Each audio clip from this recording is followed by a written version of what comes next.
Hi, I'm Rami Tamimi. Today, we're going to be using the surveying total station to calculate the elevations of our control points. Now, we did do this once before with our level. After using our differential level, we were able to figure out the elevations of all of our control points. So this is technically just a different method to find the elevations of these control points. All right, so in order to calculate the elevations, what we're going to do is set up the total station in an arbitrary location. This is not over a point, this is just somewhere random. If you don't know how to set up a total station, watch the video that I made describing all the details in setting up the total station to ensure that you're getting accurate measurements. After you've watched that, come back to this video. While we're set up at an arbitrary location, we're going to be referencing a single point. This is going to be our benchmark. In today's video, we're going to be using orange as our benchmark. I like to change it up. I don't like to keep using the same points. Orange's elevation will be given to us, and based off of this elevation, the total station will help us find the difference between the points so that we can calculate the elevations of all the other points. Okay, so with our total station all leveled, we're gonna go and sight point orange.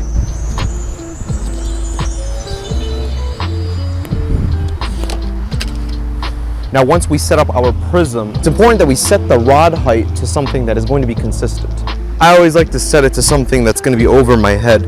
6 feet looks appropriate. Okay, now we will sight to this prism. Okay, and measure.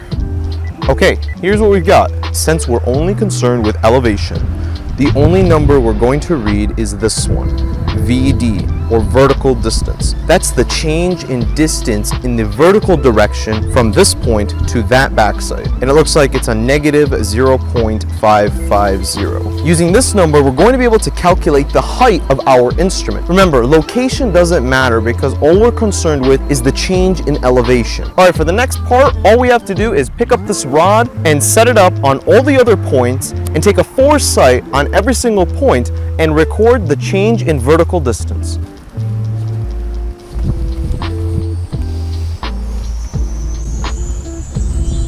Okay, I'm gonna go ahead and measure pink. Forward. Cool. And the vertical distance to pink is a negative 0.195. Next, we'll head to green. Okay, shoot.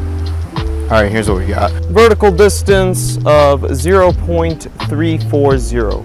Notice how this one is positive and not negative. It'll make sense later on. Next, we're gonna do red. Bring this into focus and shoot. All right. Vertical distance 1.420. Finally, we're gonna shoot blue. Okay.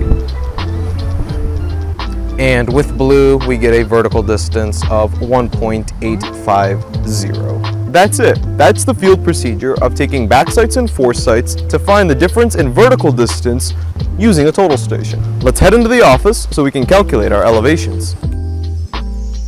Hello, and welcome back to my office. Alright, so we've completed the field procedure and being able to find the vertical distances between all of these points. Let's take a look at my computer so we can begin the calculations for elevation. So here is a sketch of where we were at and what elevations we were taking. Our initial setup was right here. We backsighted orange and we had a known elevation of orange. We then foresighted these 4 points, and based off of our calculated instrument height, we should be able to calculate these elevations. In the first column, we have rod height. We know that when we were at orange, our rod height was at 6 feet. So let's go ahead and put that in, 6.00.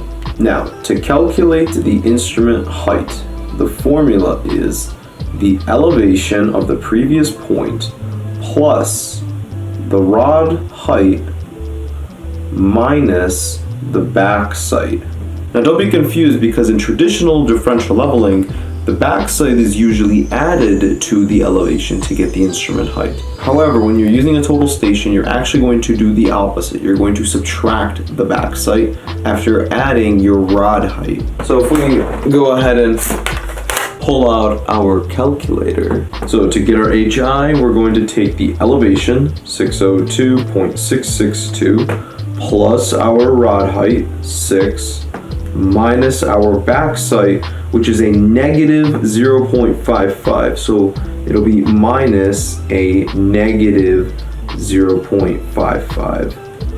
And our height of instrument is 609.212. Now this height of instrument is going to stay the same because we didn't move the instrument at all. If you ended up moving the instrument to sight different points that were out of your range, you'll have to repeat this back sight and elevation calculation to figure out the HI. Okay, given this new height of instrument, our next column says rod height. Now it's very possible at different shots you had to lower the rod height, you had to raise the rod height because there was some kind of obstruction. In our case, we kept the rod at 6 feet.